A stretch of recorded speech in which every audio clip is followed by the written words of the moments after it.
내 형제들아, 너희는 선생된 우리가 더 큰 심판을 받을 줄 알고 선생이 많이 되지 말라. 우리가 다 실수가 많으니 만일 말에 실수가 없는 자라면 곧 온전한 사람이라 능히 온 몸도 굴레 씌우리라. 우리가 말들의 입에 재갈 물리는 것은 우리에게 순종하게 하려고 그 온 몸을 제하는 것이라. 아멘. 야고보서는 여러분들 성경 66권 가운데 특별히 실천 신앙을 강조하는 책인 거 아시죠? 행함에 대해서 많이 이야기하고 있습니다.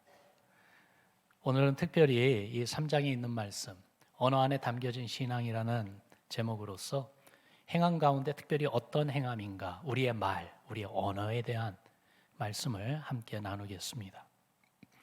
심리학자 닥터 지글러 그분의 그 이야기입니다. 길을 가다 한 거지를 만났어요. 이 거지는 길바닥에 연필을 다 늘여놓고 $1 써놓은 그러한 조그만 사인을 가지고 있는 거지였습니다. 얼핏 보기에는 연필을 파는 것 같았지만은 그러나 실은 구걸하고 있는 것이었죠. 수많은 사람들이 거지를 불쌍히 여겨 지나가면서 돈을 주고 갑니다. 그러나 누구도 $1이라고 써놓은 그 사인을 보고 연필을 가지고 가지는 않았습니다. 닥터 지글러도 처음에는 무심코 긍휼히 여기는 마음으로 돈을 주고 지나갔습니다. 그런데 몇 걸음 발걸음을 떼어놓다가 뭔가 갑자기 생각나는 게 있었어요. 그래서 발걸음을 되돌려 돌아왔습니다. 그리고는 거지 앞에 놓인 연필을 집어들며 그 거지에게 이렇게 말했습니다. 내가 이제 연필을 받았으니 당신도 나와 같은 사업가입니다. 그러고 나서 이제 여러 해가 지났어요. 오랜 시간이 흘렀습니다. 어느 날 멋진 신사가 이 닥터 지글러 오피스를 찾아온 겁니다. 그가 이런 말을 합니다. 나는 항상 그 자리에서 연필을 팔고 있었지만은 다들 돈만 주고 가지 한 사람도 연필을 가져가지 않았습니다. 그래서 나는 거지인 줄 알았지요. 그런데 그날 당신은 달랐습니다. 되돌아와 연필을 집으면 내게 해준 그 말 아직도 생생하게 기억이 납니다. 그 말이 내게 얼마나 큰 감동과 힘이 되었는지요. 그때 결심했어요. 나도 성공한 사업가가 꼭 되겠노라고요. 그리고는 그것을 이루기 위해서 수고하고 애쓰며 살다 보니까 여기까지 왔습니다. 당신의 한마디 말이 내 인생을 바꿔놓았습니다. 당신의 이 한마디 말이 내 인생을 바꿔놓았다는 이 선언이요, 정말 언어, 말에 영향력, 힘이 있어요. 야고보서 3장 말씀이 바로 그런 내용을 우리에게 언급하고 있는데요. 세 가지 어떠한 힘인지 그것을 예를 들면서 이야기해주고 있어요. 첫 번째는요, 행동을 통제하는 힘입니다. 3절 말씀 우리 같이 한번 읽어볼까요? 시작. 우리가 말들의 입에 재갈 물리는 것은 우리에게 순종하게 하려고 그 온몸을 제어하는 것이라. 이 동물인 말, horse, 사람보다 훨씬 그 몸통이 크고 힘도 여러 배 더 세지요. 그런데 이런 말들 입에 재갈을 물리고 잡아당기면은 그 온 몸뚱이가 따라옵니다. 우리 입에서 나오는 말이 바로 그토록 힘을 가졌다는 것이에요. 잠언서 6장에 보면은 이런 말씀이 있어요. 1절과 2절 말씀에 보니까 내 아들아, 내가 만일 이웃을 위하여 담보하며 타인을 위하여 보증하였으면 내 입의 말로 내가 얽혔으며 내 입의 말로 인하여 잡히게 되었느니라. 사실 보증 서는 것 이거 쉬운 것 아니잖아요. 가까운 지인이 내가 도움이 필요한데 좀 보증을 서주세요 그러면은 흔쾌히 쉽게 허락 못합니다. 한 번, 두 번 생각하고 더 생각해보고, 또한 부부끼리 서로 이야기 나눠보고요. 참 중요한 결정이기 때문에 그렇죠.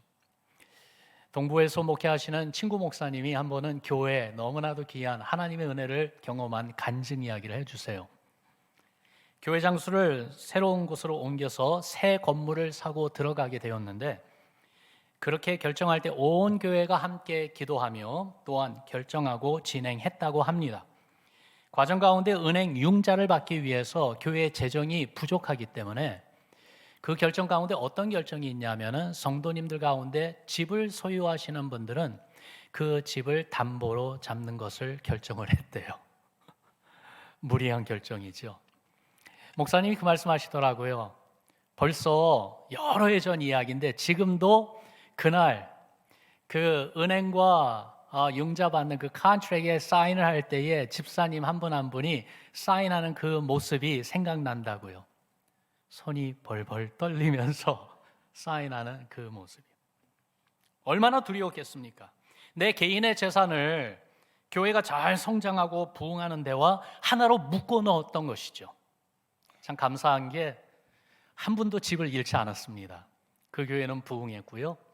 동부에서 대표가는 그러한 너무나도 좋은 교회입니다.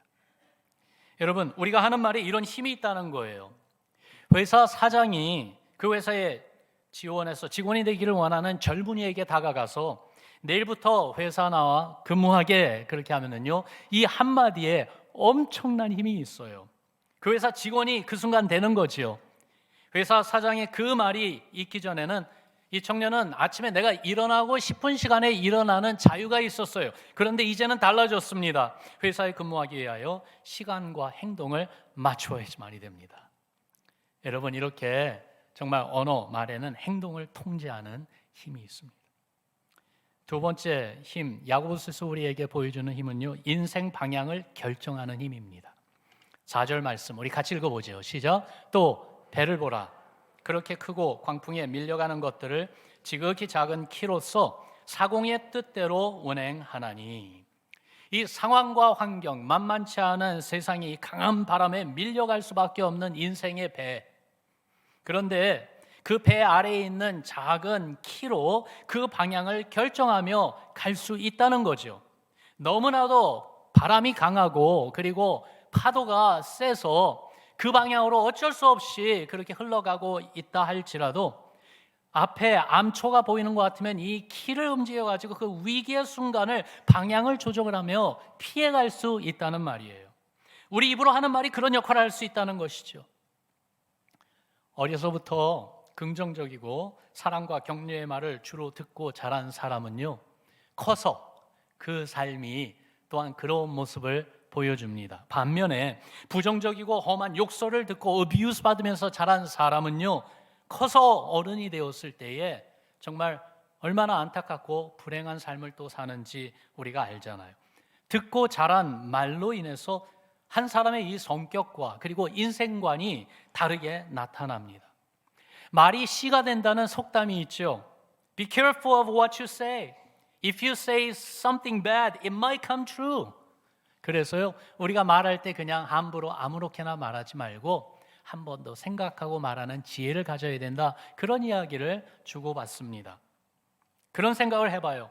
이런 언어의 힘이 어디에서부터 비롯되었을까요?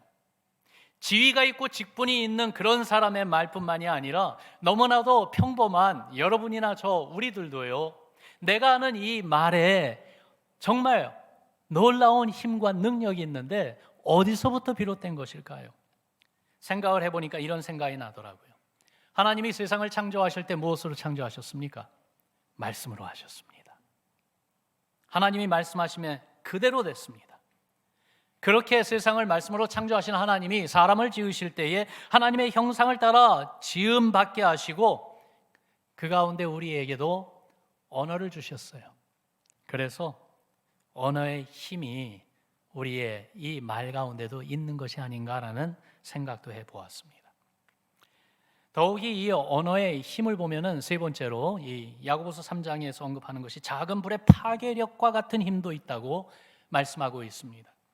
앞서 본 두 가지는 이것이 좋을 수도 있고 나쁠 수도 있다고 생각하는데 이 세 번째는 정말 더욱 나쁜 쪽의 힘을 이야기하고 있는 것 같아요. 5절과 6절의 말씀 우리 같이 한번 읽어봅니다. 시작. 이와 같이 혀도 작은 지체로 돼 큰 것을 자랑하도다. 보라, 얼마나 작은 불이 얼마나 많은 나무를 태우는가. 혀는 곧 불이요 불의의 세계라. 혀는 우리 지체 중에서 온몸을 더럽히고 삶의 수레바퀴를 불사르나니 이 사르는 것이 지옥 불에서 나느니라. 이 언어, 우리가 하는 이 말이 작은 불과 같다고 말을 하는데요, 영어로 이 작은 불이 그냥 small fire 그런 개념도 있지만 amber이라는 말이 있습니다. 불씨죠. 그러니까 여러분 이렇게 막 불이 날 때에 바람이 부니까 불씨가 이렇게 날아가는 거예요. 너무나도 작고 힘없는 것 같지만은 이 불씨 하나 때문에 엄청난 파괴력을 가져올 수가 있다는 거 우리가 뉴스 보도를 통해서 또한 삶의 경험을 통해서 압니다. 지난 8월 달에 하와이 마우이에서 있었던 그 큰 산불, 얼마나 많은 그러한 피해와 사망자를 가져왔는지요. 처음부터 큰 불이 갑자기 일어난 것은 아니었어요. 그 원인을 조사해 보는 가운데 많은 사람들이 추측하는 것이 강한 바람으로 인해서 끊어진 전선에서 스파크된 이 작은 불이 바람과 더불어 드라이한 그러한 상태에서 번져서 가져온 결과다. 처음 시작은 아주 작은 스파크, 엠버이었을 것이다. 그렇게 추측을 합니다. 이런 사례가 특히 불재난 때마다 계속해서 재현되는 것을 우리가 알고 있지 않습니까? 캘리포니아 살면서 이 북쪽에 또한 남가주에 매년마다 대형 산불이 일어나는 것으로 인해서 많은 사람들이 피해를 입고 어려움을 당하는 것을 우리가 지금 계속 접하고 있습니다. 그런데 사람의 입에 말이 그렇다는 거예요. 내가 하는 무심코 아무 생각 없이 하는 그 한마디, 아니면은 한순간 내 감정을 잘 컨트롤하지 못해서 그 감정을 그냥 쏟아붓는 그 한마디로 인해서 엄청난 결과를 가져오는 일들이 일어나기도 한다는 것이죠. 1995년 연쇄 살인 사건을 일으킨 장본인으로서 사형을 당한 김기환이라는 사람이 있어요. 그가 법정 최후 진술에서 이런 말을 했다고 합니다. 최후 진술을 하는 그날부터 17년 전, 그가 초등학교 4학년 때였어요. 학교를 갈 때 꼭 챙겨야 되는 모든 학용품 가운데 이 크레용, 크레파스를 깜빡 잊고 안 가지고 갔대요. 선생님이 그것을 알고서는 이 아이를 무시하고 욕을 하고 따귀를 때리고 벌을 세우는 그런 일이 있었어요. 그때 일을 회상하면서 바로 이 사람이 재판관 앞에서 이렇게 말했다고 합니다. 재판장님, 저는 그때 세상의 모든 사람들이 미웠습니다. 모두 죽이고 싶었습니다. 학교 선생님의 그 말 한마디가 그의 가슴에 죽음의 씨로 박혀서 그 아이를 처절한 인생으로 만들어 버렸던 것이죠. 어찌 그뿐이겠습니까? 이러한 큰 사고만이겠습니까? 작은 불씨와 같이 일상에서 우리도 저도 무심코 던진 말 한마디가 상대방에게는 큰 상처를 남기는 일들이 빈번히 일어나고 있지는 않은지요. 우리가 거기에 대해서 관심도 없고 알지 못하니까 그냥 지나갈 뿐이지. 그러나 마음에 상처를 받은 사람은 얼마나 괴로워하고 힘들어하면서 며칠을 보내고, 때로는 그것이 교회 안에서 받은 상처, 목장 안에서 받은 상처로 인해 가지고 주님과 멀어지는 그러한 결과까지 초래하는 일이 일어나지는 않는지요. 그러고 보면은 언어의 힘이 정말로 큽니다. 특별히 8절을 보면은 이런 말을 하는 혀를 능히 길들일 사람이 없다고 합니다. 그러면 뭐라고 하는지 보세요. 8절 말씀. 혀는 능히 길들일 사람이 없나니 쉬지 아니하는 악이요 죽이는 독이 가득한 것이라 그랬어요. 이게 문제예요. 쉬지 않는 악과 죽이는 독이 가득한 입에서 나오는 말들을 감히 누구도 컨트롤하거나 막을 수 없다는 것입니다. 어떻게 해야 되겠습니까?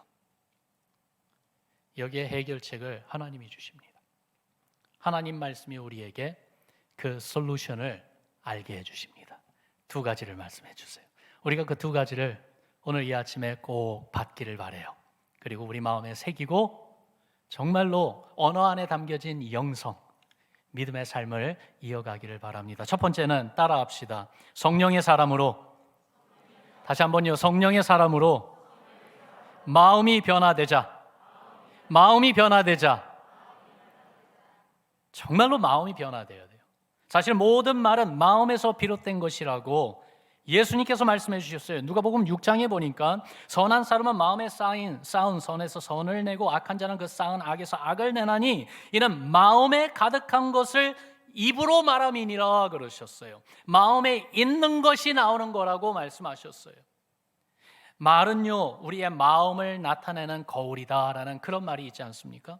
내가 하는 말이 나의 이 생각, 그리고 나의 성품, 나의 내면의 세계, 나의 상태를 보여주고 있다는 것이지요.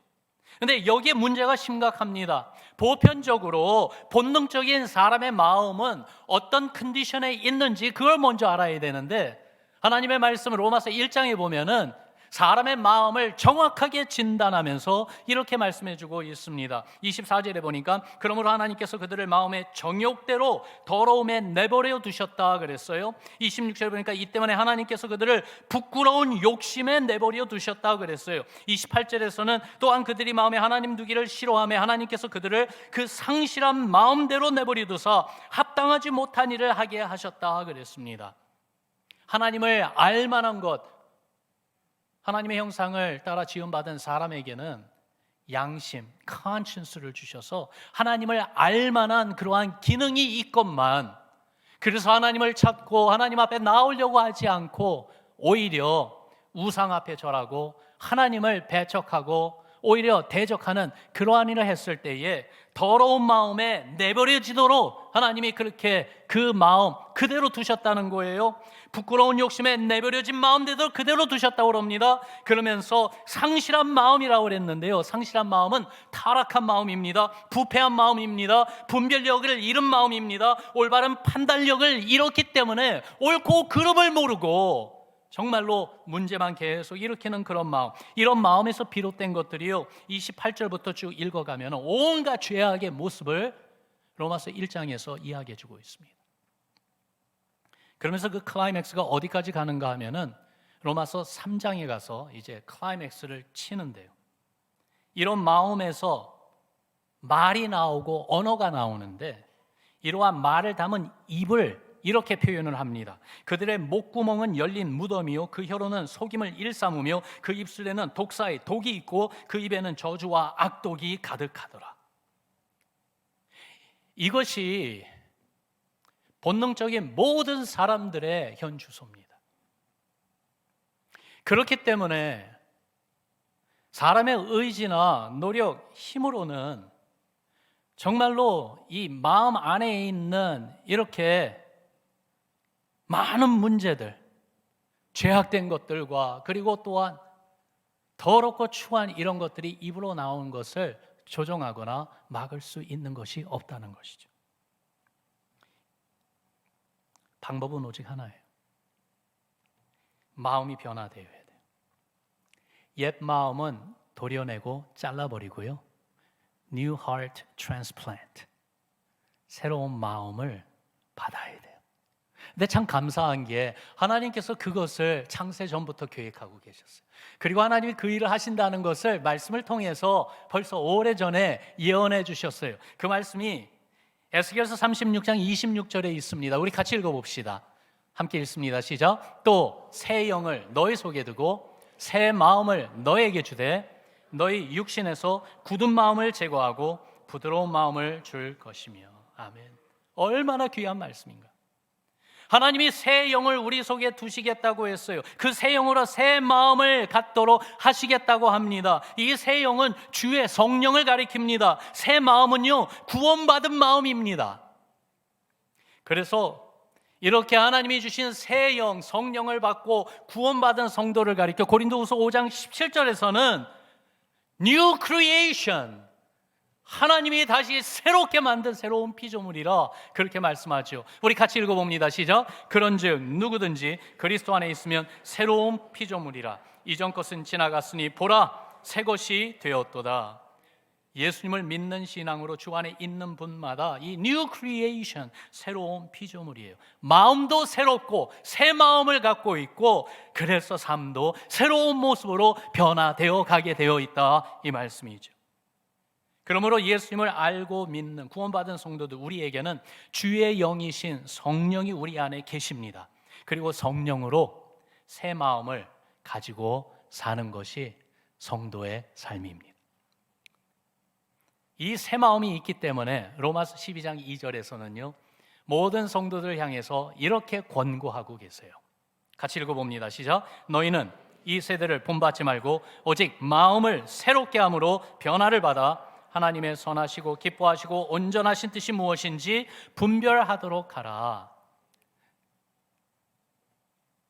여러분, 그 상실한 그 마음, 분별력을 잃고 그래서 무엇이 옳은지 그른지 도저히 판단도 못하고 정하는 것마다 다 잘못된 길로 빠질 수밖에 없는 그러한 마음.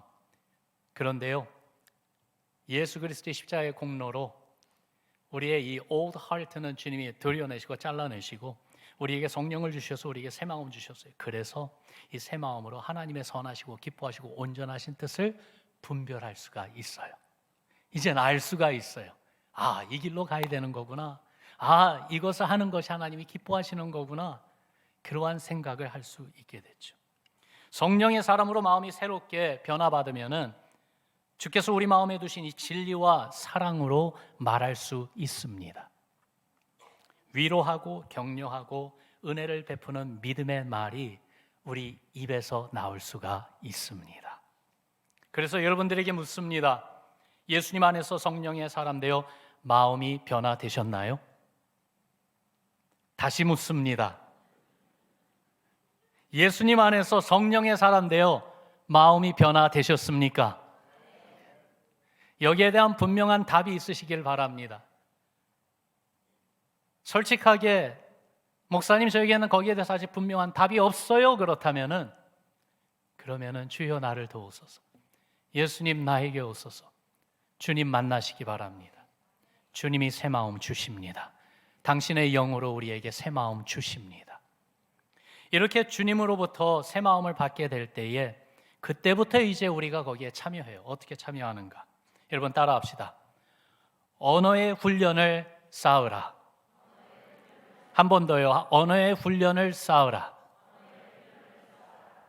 여러분 우리가 정말 이 말하는 우리 말 안에 우리 언어 가운데 참된 영성을 가지기 위해서는 저절로 안 됩니다.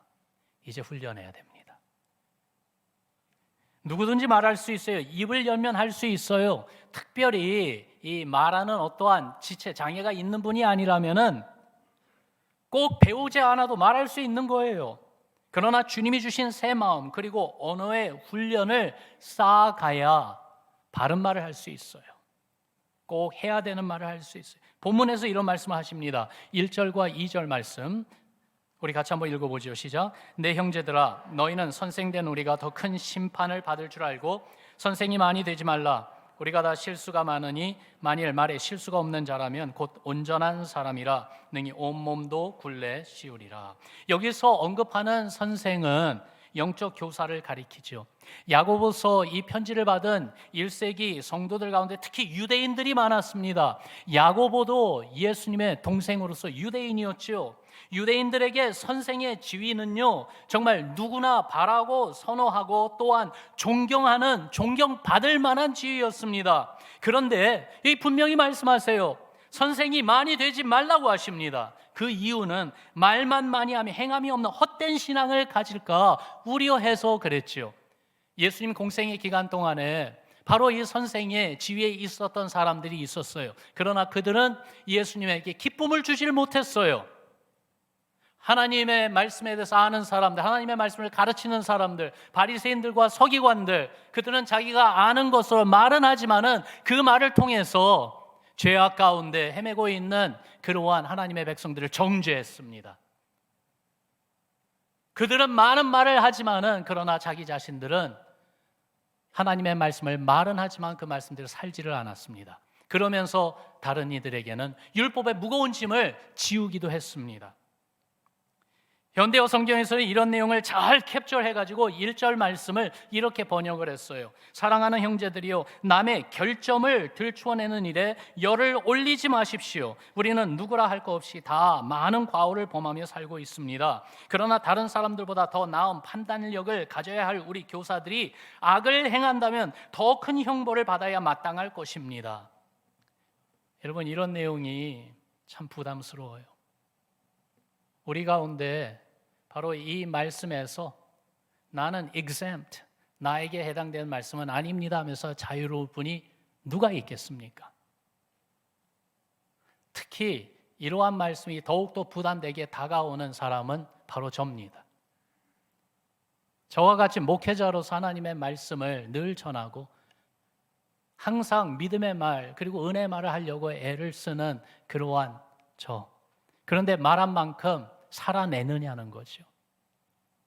오히려 이중적인 그러한 과오를 저지르면서 살고 있는 제 모습을 보면서 이런 말씀이 사실 쉽지는 않습니다. 어렵고 부담이 되고 주님 앞에 죄송스러워요. 그렇다 할지라도 언행일치하며 살아야 한다는 것을 말씀해 주고 있어요. 말한 대로 행해야 하는데 말은 잘하면서 행동이 따르지 않는 삶의 모습을 경계하라고 하시는 이 말씀을 우리가 받아들여야 되겠어요. 그러며 주여 도우소서, 주여 도우소서. 늘 주님의 긍휼을 구하며 주님의 도우심을 간구하는 가운데 훈련하고 노력해야 되지 않겠습니까? 말을 보면은요, 크게 두 부류로 나눌 수 있는 것 같아요. 한쪽은 죽이는 언어가 있고 또 한쪽은 살리는 언어가 있습니다. 우리는 죽이는 언어가 아니라 살리는 언어를 훈련으로 쌓아가야 되겠어요. 여러분, 죽이는 언어가 어떤 것일까요? 다른 사람의 용기를 꺾어버리고 소망을 잃게 하고 열심을 떨어뜨리게 만들고 비판적인 그런 말들이요, 믿음을 푹 돋는 것이 아니라 오히려 의심하며 신앙을 저버리게 만드는 그런 말들이요, 교만한 말들, 남을 흉보고 저주하는 말들, 부정적인 말들 말입니다. 민수기 13장에 보면은 바로 그러한 대표적인 모습이 거기에 나오는데, 이스라엘을 대표하는 12 정탐꾼들이 가나안 땅을 정탐하고 돌아오지요. 자기들이 본 것을 보고합니다. 10명의 정탐꾼들의 보고는요, 두려움과 의심과 불신과 원망의 보고였습니다. 하나님이 주겠다는 그 가나안 땅을 악평했습니다. 그곳에 사는 거주민들을 삼키는 땅이라고 두려움을 주었습니다. 가나안 땅 사람들은 강하고 커서 그들을 도저히 이겨낼 수 없다고, 그들 앞에서 우리는 메뚜기와 같은 존재라고 그렇게 두려움을 주고 무서움에 떨게 만드는 말을 했습니다. 무슨 말이었어요? 신앙을 죽이는 말이었어요. 왜냐하면 그들의 말들 가운데는 하나님의 언급이 전혀 없어요. 그러나 2명의 정탐꾼 갈렙과 여호수아는 달랐죠. 같은 것을 보고 왔지만은 그들에게는 하나님에 대한 신앙이 살아 있었어요. 그래서 그들이 이렇게 말합니다. 민수기 14장에 있는 이 말씀, 화면에 있는 말씀 같이 한번 읽어봅니다. 시작. 땅은 심히 아름다운 땅이라 여호와께서 우리를 기뻐하시면 우리를 그 땅으로 인도하여 들이시고 그 땅을 우리에게 주시리라. 이는 과연 젖과 꿀이 흐르는 땅이니라. 아멘. 여기 보니까 여호수아와 갈렙은 그들이 하는 말 가운데 거기에 주어가 무엇입니까? 누굽니까? 하나님 아닙니까? 하나님이 우리를 기뻐하시면 신앙의 말을 하고 있는 거예요. 하나님의 약속을 기억하게 만드는 말, 그래서 하나님을 더욱 믿고 신뢰하고 또한 그렇게 격려해주고 권고하는 말이 당연히 살리는 언어라 이 말이죠. 살리는 언어 생활을 훈련해야 되겠습니다. 믿음의 말을 하는 것입니다. 격려해 주는 것입니다. 주님 안에서 소망을 더욱 붙잡도록 그렇게 도와주는 말들입니다. 우리가 목장 모임으로 함께 나누는 대화 가운데 이렇게 살리는 말을 훈련합시다. 그러며 여러분, 우리 말을 주님께 맡기기를 바랍니다. 한번 따라 합시다. 내 말을 주님께 맡기자. 왜냐하면은 정말 이러한 믿음의 말, 살리는 말을 하고 싶고 해야 되는데, 그런데 이것도 많은 경우에 내 힘으로 안 되더라고요. 내 마음대로 안 되더라고요. 주의 도우심이 전적으로 필요해요. 시편 141편 3절에 보니까 너무 좋은 주의 말씀이 있어요. 우리 같이 읽어봅니다. 시작. 여호와여 내 입에 파수꾼을 세우시고 내 입술의 문을 지키소서. 다시 한번 읽습니다. 시작. 여호와여 내 입에 파수꾼을 세우시고 내 입술의 문을 지키소서. 여러분, 얼마나 귀합니까? 내가 하는 말이 믿음의 말이고 진리와 사랑의 말이 되도록 주여 나를 도와달라고 하는 기도이고 간구입니다. 이런 찬양 가사가 있죠. 나의 입술의 모든 말과 나의 마음의 묵상이 주께 연락되기를 원하네. 아마 많은 분들이 찬양을 아실 거예요. 나의 입술의 모든 말과 나의 마음의 묵상이 주께 연락되기를 원하네. 늘 우리의 언어가 주님 앞에서 말하는 언어 되도록 하나님이 지금 내가 하는 말을 듣고 계신다라는 그 의식 가운데 어떤 상황, 어떤 환경, 누구에게 말을 하든지 내가 주님 앞에서 말을 한다. 그러한 생각 가운데 정말 내 입술의 모든 말, 내 마음에 생각하는 것, 묵상하는 것, 을쫓는 것, 이것이 다른 사람보다도 주님께 드려지기를 원합니다. 그렇게 언어 안에 담겨진 신앙으로 말하고 살아가기를 소원하는 여러분과 저 되기를 주님의 이름으로 축원합니다. 이것이 우리의 삶이 되어야 되겠어요. 실천적인 신앙, 특별히 우리 언어의 영역에서는 그렇다 이 말이죠.